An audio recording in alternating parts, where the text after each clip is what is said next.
Welcome back again. देखिए, last हमने discuss किया था कि कोई भी चीज़ बहुत ही आसान हो तो उसके लिए क्या बोलते हैं, it's a cake walk for me, या आप बोल सकते हैं इट्स इजी पीजी। बहुत लैंग्वेज है, देखो देखिए। और पहले ही मैं आपको क्लियर कर देना चाहता हूँ, आप तभी लिखिएगा जब आपको मैं कहूँ तब। लिखना कब है?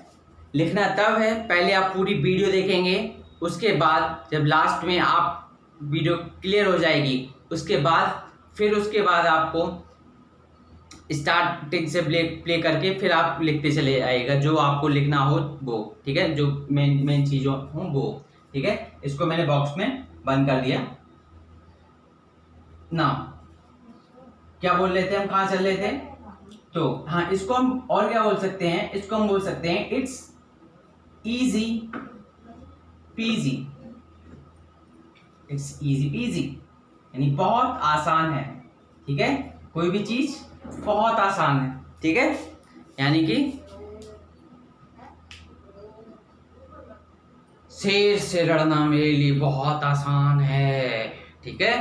तो क्या बोल देंगे, इट्स इजी पीजी, ठीक है। लेकिन लड़ने मत चले आना, ठीक है, कि हमने बोल दिया कि सारे विष्णु दीक्षित ने बोला कि शेर से लड़ना बहुत आसान है तो आप बस चल दिए लड़ने के लिए, नहीं, ऐसा नहीं, ठीक है।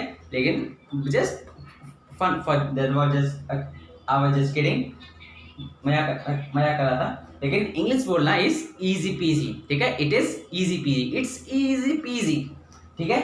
यहाँ पर जो ये अपोस्ट्रोफी एस और जो ये लगा है ये इसको डिनोट करता है। अभी जो हम इसके बाद इस मार्क के बारे में भी बात करेंगे। फिलहाल आगे बढ़ते हैं। आगे बढ़ने से पहले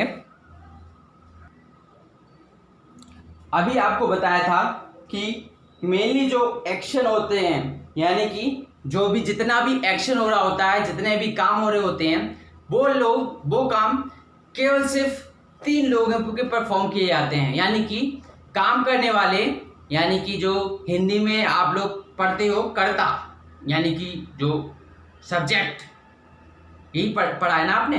तो इसमें क्या है कि 3 लोग वर्क करते हैं। 3 लोग कौन कौन से होते हैं आपको क्लियर करते हैं।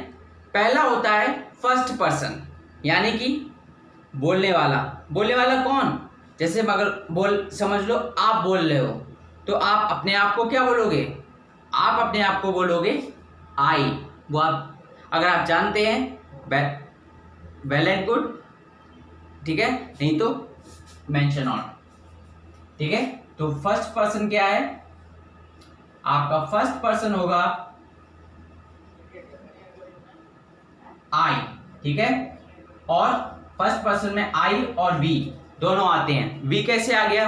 वी में तो आप कहेंगे तो वी में तो बहुत सारे लोग होते हैं, आई में तो एक ही होता है। फर्स्ट पर्सन में वी आता है, क्यों? क्योंकि वी यानी कि हम यानी कि हम पूरी एक यूनिटी है। यूनिटी आ गई तो यूनिटी में भी हम आएंगे, यानी कि हम यानी कि एक ही हैं, हम सब एक ही हैं, हम सब एक ही हैं का डायलॉग समझ में आ गया ना, कि हम सब भारतवासी एक ही हैं, ठीक है, हम सब भारतवासी एक हैं।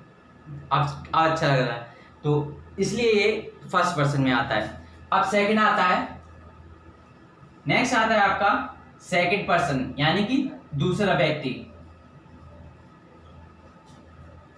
अब दूसरा व्यक्ति कौन होगा? मान लो 2 लोग बात कर रहे हैं, पहले तो आप हो ही गए, दूसरा कौन होगा? सामने वाला। आप मुझसे बात कर रहे हैं तो आप हैं आई, यानी कि अब मैं कौन हूं? आप मुझसे क्या बोलोगे? आप, तुम की इंग्लिश क्या होती है? क्या होती है? यू। तो सेकंड पर्सन क्या हो गया? यू। उसके बाद आता है थर्ड पर्सन। क्या आता है? Third person. अब देखिए, इसके बाद जितने भी लोग रह गए हैं वो सब थर्ड पर्सन में आते हैं, ठीक है। थर्ड कैटेगरी, ये बस समझ लेना, थर्ड कैटेगरी के लोग नहीं, ठीक है। थर्ड पर्सन में मतलब यानी कि अलग लोग जो फर्स्ट और सेकंड पर्सन में नहीं आते, क्लियर। अब देखिए वो कौन होते हैं? जैसे कि ही लड़के के लिए इस्तेमाल करते हैं, शी लड़की के लिए, और दे यानी कि दे का मतलब क्या होता है, बे। क्लियर है? तो बे यानी कि बहुत सारे लोग। क्लियर है? और रटना कुछ नहीं है, रटाएंगे तो हम हैं ही नहीं, बिल्कुल बिल्कुल नहीं रटाने वाले हैं। ठीक है? तो अच्छा एक बात बोलिए, अभी मैंने बोला रटना नहीं है, तो रटने इसको हम बोलते हैं इंग्लिश में, आप नोट लास्ट में नोट कीजिएगा, इसको हम बोल सकते हैं आप डोंट मग अप, या आप बोल सकते हैं डोंट क्रैम। ठीक है? तो आप इन 3 वर्ड से आप इसको लिख सकते हो, don't mug up, don't cram. Clear है? और या फिर आप एक और वर्ड आप बोल सकते हो, वो क्या है आपका, बोल सकते हो आप डोंट पैरेट। पैरेट भी होता है ना, मिट्टू मिट्टू करता रहता है। क्लियर है? चलो, तो ये इसका मतलब, इनका मतलब क्या हो गया कि रटो मत। सही है? चलो आगे बढ़ते हैं। यहां तक हमको समझ में आ चुका है।